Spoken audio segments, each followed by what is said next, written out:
Breaking news. जी हाँ, आपको बता दें कि अरबपति मुकेश अंबानी के नेतृत्व वाली रिलायंस इंडस्ट्रीज लिमिटेड के अगले 3 सालों में ग्रीन एनर्जी में 75,000 करोड़ रुपए का निवेश करने की योजना बनाई है। इंटरनेशनल क्लाइमेट समिट को संबोधित करते हुए रिलायंस इंडस्ट्रीज के चेयरमैन मुकेश अंबानी ने कहा कि एनर्जी उत्पादन में भारत आत्मनिर्भर बनेगा। साल 2035 तक Reliance industries net zero carbon company हो जाएगी। जी हाँ, आपको बता दें कि आगे उन्होंने कहा कि हाइड्रोजन की कीमत कुछ सालों में कम होने की उम्मीद है। उन्होंने कहा कि जलवायु परिवर्तन दुनिया के लिए बड़ी चुनौती है, इसे नियंत्रण में रखना बेहद ज़रूरी है और इसके लिए हमें ग्रीन एनर्जी की ओर तेज़ी से जाना होगा। उन्होंने कहा कि ग्रीन हाइड्रोजन फॉसिल एनर्जी का एक बेहतर विकल्प है। हमें क्लीन, ग्रीन और न्यू एनर्जी के दौर में आना होगा। 2035 तक नेट जीरो कार्बन कंपनी बनने के साथ रिलायंस का साल 2030 तक 100 गीगावाट रिन्यूएबल क्षमता सेटअप करने की योजना है।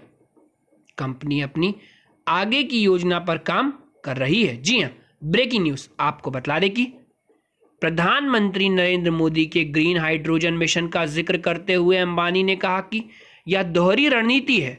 इसमें एक तरफ भारत कच्चे तेल पर भारत की निर्भरता कम होगी, दूसरी तरफ भारत वैश्विक प्रयासों की अगुवाई करके विश्व लीडर बनेगा।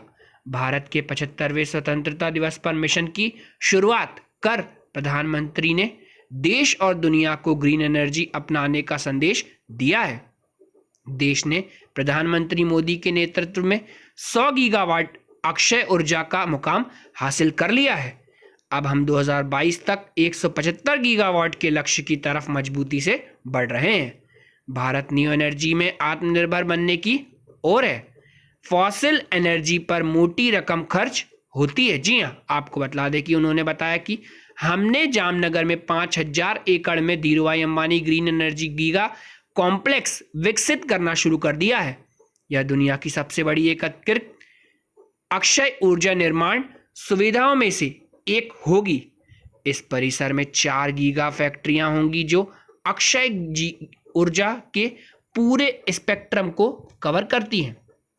पहली एक एकीकृत और फोटोवोल्टिक मॉड्यूल कारखाना होगा, दूसरा एक उन्नत ऊर्जा भंडारण बैटरी कारखाना होगा, तीसरा ग्रीन हाइड्रोजन के उत्पादन के लिए इलेक्ट्रोलाइजर फैक्ट्री होगी, चौथा हाइड्रोजन को ऊर्जा में परिवर्तन करने के लिए एक ईंधन सेल कारखाना होगा। जी हाँ, ब्रेकिंग न्यूज़ आपको बता दें कि उद्योगपति मुकेश अंबानी ने जून में हुई कंपनी की सालाना आम बैठक में हरित ऊर्जा के क्षेत्र में बड़े स्तर पर कदम रखने की घोषणा करी थी।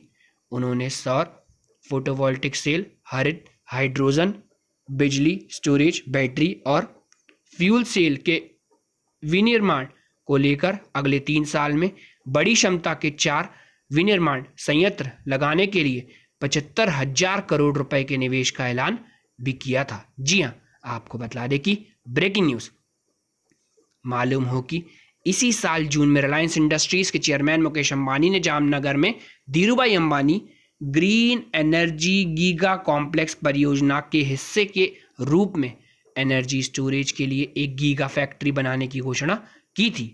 उन्होंने कहा था कि हम नई और उन्नत इलेक्ट्रोकेमिकल प्रौद्योगिकियों की खोजबीन कर रहे हैं, जिनका उपयोग ग्रिड बैटरी के तौर पर ऊर्जा को स्टोर करने के लिए किया जा सकता है।